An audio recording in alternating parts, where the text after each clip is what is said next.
Salam. Dalam perjumpaan kali ini, kita kembali akan membicarakan tentang geoengineering, yaitu sebuah teknik rekayasa lingkungan berskala besar untuk mengurangi dampak buruk dari perubahan iklim ataupun pemanasan udara akibat kegiatan manusia.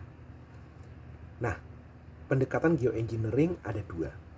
Yang pertama yang disebut dengan greenhouse gas removal, itu yang berupaya untuk mengurangi kadar emisi yang sudah ada di udara.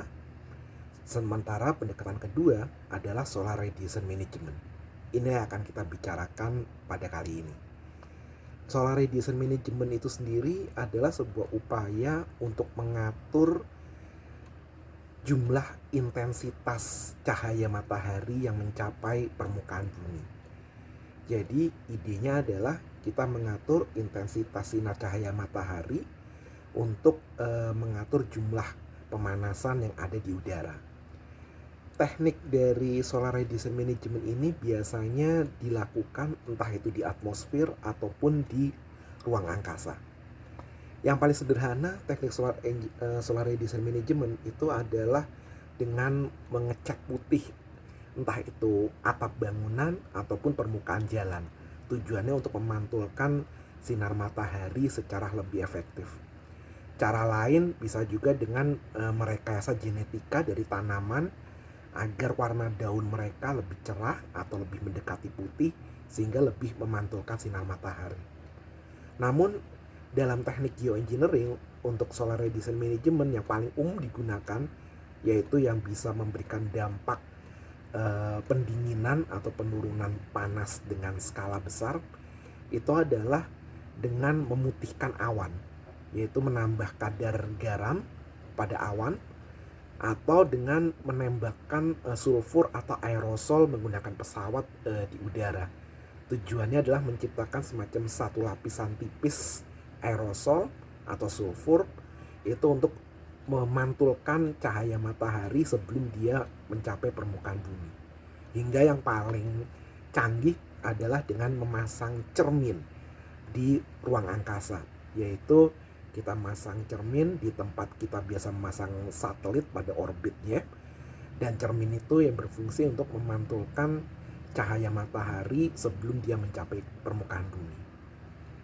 Ada kelebihan dan juga kelemahan dari pendekatan solar radiation management ini. Kelebihannya adalah relatif dengan biaya yang dikeluarkan, dampak yang diberikan itu bisa begitu besar. Jadi efek penurunan suhunya itu bisa sangat cepat bisa dicapai. Cuma memang ada dampak sampingannya, yaitu sekali kita memasang atau melakukan upaya ini, kita tidak bisa berhenti. Karena begitu berhenti maka keseimbangan iklim akan berbalik lagi dan suhu udara bisa memanas dengan lebih cepat. Dan di suatu tempat yang melaksanakan solar radiation management itu biasanya akan membawa efek di tempat lain yang berbeda. Jadi bisa saja di tempat lain itu bisa terkena dampak samping seperti berkurangnya curah hujan dan hal-hal buruk lainnya yang tidak kita kendaki bersama. Nah cuma memang cara ini adalah cara yang sangat menjanjikan, sehingga saat ini banyak ilmuwan tengah berupaya mengkaji secara mendalam dan di dalam proyek geoengineering model intercomparison (GeoMIP) itu untuk melihat secara seksama bagaimana dampak kalau seandainya teknik-teknik solar radiation management ini kita terapkan. Karena bagaimanapun juga ada efek samping ataupun tidak, teknik ini adalah teknik yang bisa dengan cepat menurunkan rata-rata suhu udara dengan biaya yang relatif lebih terjangkau dan efek yang bertahan lebih lama dibanding dengan pendekatan yang lainnya. Nah, demikian sharing yang bisa kita sampaikan pada hari ini. Semoga bermanfaat. Salam.